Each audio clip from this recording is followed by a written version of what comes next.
Selamat malam semua teman-teman. Kita akan belajar ya. Pada malam hari ini tema yang diberikan kepada saya adalah tentang Lydia dan penginjilan. Ya. Kisah para Rasul pasal yang ke-16 ayat 9 sampai 15. Saya coba bacakan, dikatakan di sini pasal 16 mulai dari ayat yang 9. Pada malam harinya tampaklah oleh Paulus suatu penglihatan, ada seorang Makedonia berdiri di situ dan berseru kepadanya, katanya, menyeberanglah kemari dan tolonglah kami. Jadi di sini kita melihat bahwa Rasul Paulus mendapatkan sebuah penglihatan, ya. Artinya dia berada dalam pimpinan Roh Kudus, gitu ya. Setelah Paulus melihat penglihatan itu, segeralah kami mencari kesempatan untuk berangkat ke Makedonia, karena dari penglihatan itu kami menarik kesimpulan bahwa Allah telah memanggil kami untuk memberitakan Injil kepada orang-orang di sana. Ayat yang ke-11, lalu kami bertolak dari Troas dan langsung berlayar ke Samotrake, dan keesokan harinya tibalah kami di Neapolis. Oh, iya betul ya. Dan dari situ kami ke Filipi, kota pertama di bagian Makedonia ini. Suatu kota perantauan orang Roma, dan di kota itu kami tinggal beberapa hari. Next, ayat 13, Bayu. Oke. Paulus di Filipi, ya, pada hari Sabat ketika kami keluar pintu gerbang kota, kami menyusur tepi sungai dan menemukan tempat sembahyang Yahudi yang sudah kami duga ada di situ. Setelah duduk, kami berbicara kepada perempuan-perempuan yang ada berkumpul di situ. Seorang dari perempuan-perempuan itu yang bernama Lydia turut mendengarkan. Ia seorang penjual kain ungu dari kota Tiatira yang beribadah kepada Allah. Dikatakan di sini Tuhan membuka hatinya. Ini kata kuncinya, ya, Tuhan membuka hatinya. Sehingga ia memperhatikan apa yang dikatakan oleh Paulus sesudah ia dibaptis bersama-sama dengan seisi rumahnya. Ia mengajak kami, katanya, jika kamu berpendapat bahwa aku sungguh-sungguh percaya kepada Tuhan, marilah menumpang di rumahku. Ia mendesak sampai kami menerimanya. Nah, sampai di situ dulu ya, sampai ayat yang ke-15. Nah, teman-teman, apa yang kita bisa pelajari di sini, ya, kita melihat di sini bahwa kalau kita bicara tentang penginjilan bukan cuma sekedar kefasihan kita untuk berbicara, bukan cuma sekedar keahlian kita untuk berdebat atau menghafal ayat, tetapi juga perkenanan Tuhan, ya, perkenanan Tuhan yang membuka hati manusia sehingga eh, kepada siapa kita berbicara orang itu bisa bertobat. Sepertinya dalam hal ini ya, kepada Lydia, ya. Dan bukan hanya itu juga penginjilan bicara tentang respon iman yang aktif dan kerelaan untuk menyediakan fasilitas pribadi, dalam hal ini rumah Lydia, ya. Nah, kita lihat latar belakang dulu dari Lydia. Siapakah Lydia? Dikatakan di sini dalam ayat yang ke berapa tadi? Dikatakan bahwa Lydia itu adalah seorang penjual kain ungu dari kota Tiatira. Artinya dia bukan sembarangan orang, ya. Dia adalah seorang pengusaha perempuan yang sukses yang menjual kain ungu. Kain ungu itu kain yang sangat mahal sebenarnya, simbol untuk kemewahan lah, status tinggi pada masa itu. Jadi Lydia ini bukan sembarangan orang, tetapi orang yang kaya raya, orang yang sukses, katakanlah begitu, ya. Dan dalam kehidupan spiritualnya, dia juga seorang penganut agama Yahudi. Dikatakan tadi dia beribadah, ya, di rumah Tuhan, tapi dia belum mengenal Yesus sebagai Tuhan, belum mengenal keselamatan yang penuh dalam Kristus Yesus. Dan kalau kita lihat di sini, pada akhirnya dia berjumpa dengan Paulus dan dia membuka hatinya untuk menerima Tuhan, ya. Nah, beberapa poin yang kita bisa pelajari. Yang pertama, kita belajar bahwa pekabaran Injil membutuhkan ketaatan.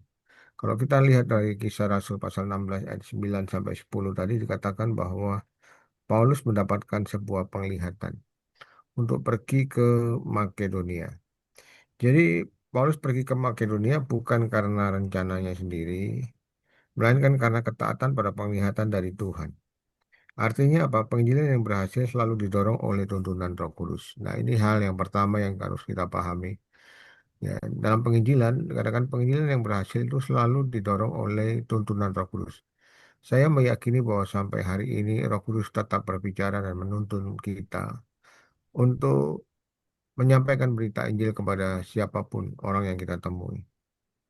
Ya, bukan karena keinginan kita, tetapi juga karena kepekaan untuk mendengar suara Roh.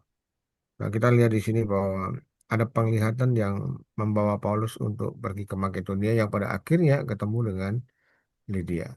Nah, hal yang sama yang perlu kita lakukan, ya, pentingnya untuk terus hidup dalam pimpinan Roh Kudus. Nah, sebabnya penting sekali bagi kita untuk mengalami apa yang disebut dengan karunia-karunia Roh. Nah, penginjilan akan sangat efektif kalau kita melakukan penginjilan didampingi dengan karunia-karunia Roh, ya. Dan penginjilan akan sangat efektif kalau kita pergi dari satu tempat ke tempat bukan berdasarkan keinginan kita, tetapi berdasarkan pimpinan atau tuntunan Roh Kudus. Itu yang pertama. Jadi pengabaran Injil akan membutuhkan ketaatan, ya. Dan bukan cuma dengar suara Roh Kudus, tetapi taat. Paulus dikatakan di sini, setelah Paulus melihat penglihatan itu, ayat yang ke-10, segeralah kami mencari kesempatan untuk berangkat ke Makedonia. Karena dari penglihatan itu kami menarik kesimpulan bahwa Allah telah memanggil kami untuk memberitakan Injil kepada orang-orang di sana. Jadi pentingnya untuk hidup dalam pimpinan Roh Kudus dan bukan cuma sekedar dengar suara Roh Kudus tetapi taat melakukannya. Maka penginjilan yang seperti itu akan sangat efektif. Ya. Yang kedua, kita melihat di sini bahwa Tuhanlah yang membuka hati. Dalam ayat yang ke-14 dikatakan di sini, ayat yang ke-14, oke. Seorang dari perempuan-perempuan itu bernama Lydia turut mendengarkan. Ia seorang penjual kain ungu dari kota Tiatira yang beribadah kepada Allah dan Tuhan membuka hatinya. Nah, saudara, satu hal yang kita harus tahu bahwa Tuhanlah yang membuka hati. Sehingga orang itu menerima Injil dengan sukacita. Dikatakan di sini Lydia mendengarkan firman Tuhan dan Tuhan membuka hati sehingga dia menerima Injil. Seringkali dalam penginjilan kita berusaha untuk meyakinkan orang yang kepadanya kita memberitakan Injil, tetapi juga dia belum menerima Injil. Satu kali ada seorang teman datang kepada saya dan dia agak sedikit marah begitu, ya, dia agak sedikit eh, apa ya, kurang senang hatinya. Saya tanya kenapa? Ya karena aku ini sudah berusaha untuk memberitakan Injil kepada temanku yang yang dikasihilah, teman dekat, ya, sahabat baik, dengan harapan supaya sahabatnya ini bisa mengenal Kristus dan, ya, mengalami hidup kekal gitu. Ya, itu yang dia harapkan. Tetapi apa yang terjadi? Dia berkata bahwa aku ini sudah ngomong dengan cara yang baik-baik, tapi dia tidak mau mendengar berita Injil. Dia tidak mau terima Yesus, bahkan sampai aku jengkel dan kemudian aku marah. Dan dia berkata begini, saudara, nanti kamu kalau kamu tidak mau terima Yesus, ya, kamu mati masuk neraka baru tahu rasa kamu. Nah, saya bilang loh, kalau kamu menginjil dengan cara seperti itu, ya salah besar gitu ya. Karena yang membuka hati manusia, membuat manusia bertobat itu bukan diri kita, saudara. Walaupun kita fasih dalam berbicara, kita mungkin hafal-hafal ayat dan kita bisa menang dalam berdebat dan sebagainya. Tapi yang membuka hati manusia itu Tuhan. Jadi kita ini hanya alat. Nah, karena itu jangan kita menjadi marah atau jengkel ketika kita melihat orang yang kita injili belum bertobat, belum menerima Yesus, belum membuka hatinya. Ya. Justru sebaliknya, ya, ketika kita memberitakan Injil, kita harus berdoa terlebih dahulu, memohon karya Roh Kudus supaya Tuhan mengurapi kita dan supaya Tuhan membuka hati orang yang kepadanya kita memberitakan Injil. Kalau kita lihat dalam ayat-ayat yang lain dikatakan yang seringkali membutakan orang itu adalah ilah zaman ini, ya. Yang seringkali membutakan orang sehingga mereka sulit untuk menerima Injil. Jadi kalau kita ingin memberitakan Injil, pastikan bahwa kita berdoa terlebih dahulu sebelum kita memberitakan Injil kepada orang itu. Kita mengikat dulu kuasa-kuasa gelap ilah zaman ini yang seringkali membutakan imannya. Dan kita minta anugerah Tuhan supaya anugerah Tuhan bisa tercurah atas hidupnya dan orang itu boleh bertobat dan menerima Yesus. Itu yang kedua ya. Jadi Tuhan yang membuka hati. Yang ketiga kita melihat di sini dalam ayat yang ke-15. Ayat yang ke-15 dikatakan bahwa sesudah ia dibaptis bersama-sama dengan seisi rumahnya, ia mengajak kami katanya, jika kami berpendapat bahwa aku sungguh-sungguh percaya kepada Tuhan, marilah menumpang di rumahku. Nah, kita di sini melihat bahwa Lydia memberikan respon yang positif. Ya, ketika dia menerima Yesus, dia tahu tentang keselamatan, dia tidak berdiam diri, tapi dia membuka hati dan membuka rumahnya. Ya, artinya dia memberikan respon yang positif. Dikatakan di sini sudah ia dibaptis bersama-sama dengan seisi rumahnya. Jadi hal yang pertama yang Lydia lakukan adalah ketika dia menerima Kristus, dia memberitakan Injil yang sama kepada seluruh seisi rumahnya. Jadi dikatakan di sini bukan cuma dia pribadi tetapi seisi rumahnya. Nah, ini satu respon yang sangat positif yang perlu kita lakukan juga dalam hidup kita ya. Memberi dibaptis untuk seisi respon seisi rumahnya dan bukan cuma itu tetapi juga dia berdampak ya. Jadi kita melihat di sini hidupnya berdampak, dia memberikan respon yang positif. Nah, dan bukan cuma itu, dikatakan juga ada aksi yang harus dilakukan oleh Lydia, yaitu dia mengajak Paulus dan mengajak Paulus dikatakan di sini untuk tinggal menumpang di rumahnya. Artinya dia bukan cuma memberikan respon yang positif, menerima Injil memberikan respon yang positif, dan dia mengajak seluruh keluarganya bertobat.